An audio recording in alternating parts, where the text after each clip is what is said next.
Hello everyone, सम्पूर्णमा नमस्ते। ढोकदिया सन्चै हुनुहुन्छ होला, म पनि सन्चै छु। म चाहिँ आज हजुरहरूलाई मेरो गाउँमा म प्याज गोरिरहेको छु। हामीहरू चाहिँ प्याज कसरी गोड्छौँ भनेर देखाउँछौँ र कस्तो तरिकाले गोड्दाखेरि चाहिँ प्याजको गाना ठुलो फल्छ भनेर पनि तपाईँहरूलाई सिकाउने छु। भिडियो चाहिँ अन्तिमसम्म हेरिदिनु होला। भिडियो धेरै लामो छैन, लगभग 2-3 मिनटको मात्र हुनेछ। त्यसको लागि हामीलाई आवश्यक पर्छ यो लट्ठी, बाँसको लट्ठी हो। यो मेन औजार चाहिँ यही हो प्याज गोड्नलाई।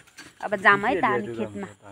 हेर्नुहोस्, हामीले चाहिँ यति धेरै प्याज लगाएको छौँ। यो गडो पुरै हेर्नुहोस्, यहाँ धेरै लगाएको छौँ हामीले प्याज। यो गडो पुरै छ प्याज, यहाँदेखि लगेर यहाँसम्म छ। सबै चाहिँ म अहिले गोडेर हजुरहरूलाई देखाउने छु, हेर्दै गर्नुहोस्। प्याजको गाना हाम्रो यत्रोसम्म भइसकेको छ। जब प्याजको गाना यत्रो हुन्छ, माथि पातहरू चाहिँ यत्रोसम्म आउँछ, डाँठ साह्रो हुन्छ नि, तब चाहिँ यो काम गर्नुपर्ने हुन्छ। प्याज यति सानो भएको बेला चाहिँ नगर्ने। यो चाहिँ हाम्रो एक्स्ट्रा हो, मेन यसलाई फोकस गरिरहेको छौँ हामीले, त्यही भएर।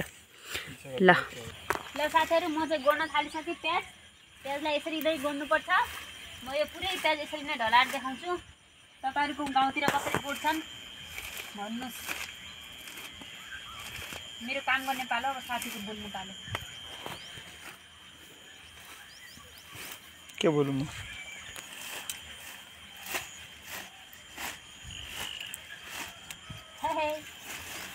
कुछ नहीं बोलेंगे हम। यसरी पटेला लगाउनु पर्छ है साथीहरू, पटेला गोडे मैले सबै प्याजको दानाहरू। यत्रो भ्या छ हाम्रो प्याजको दानाहरू, तपाईँहरू देख्न सक्नुहुन्छ। यहाँ यति ठुल्ठुलो भयो। अब सबै हामी यसरी नै ढलाउने छौँ। यो सबै छ,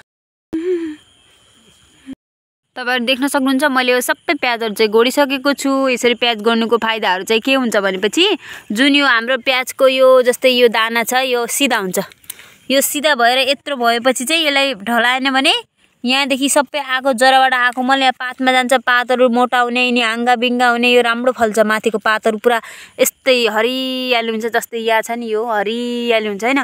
तब हामीले यत्रो गाना भइसकेको बेला यसलाई यस्तरी ढलाइदियो भनेपछि माथि जाने जो यसको मल पानी जो माथि जाने हुन्छ नि, यहाँदेखि रोकिन्छ, माथिसम्म जाँदैन। यो जरामा लाग्छ। जरामा लागेपछि यो गाना चाहिँ बढ्छ, गाना ठुलो हुन्छ। त्यो कारणले चाहिँ हामीले प्याजलाई यसरी ढलाउनु पर्छ। यदि ढलाएन भने गाना खासै ठुलो हुँदैन। गाना यो साइजको हुन्छ, नत्र भने पछि चाहिँ गाना यत्रो हुने गर्छ।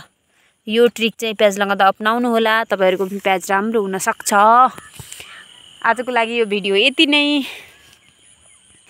सो गाइज, आजको भिडियो यति नै। हजुरलाई मेरो यो भिडियो जानकारीमूलक लाग्यो भने मेरो च्यानललाई लाइक अनि सब्सक्राइब, कमेन्ट पनि गरिदिनु होला। आगामी दिनहरूमा पनि म हजुरहरूलाई यस्तै प्रकारको भिडियोहरू ल्याउने छौँ। यहाँसम्म भिडियो हेरिदिनु भयो त्यसको लागि तपाईँहरूलाई धेरै धन्यवाद।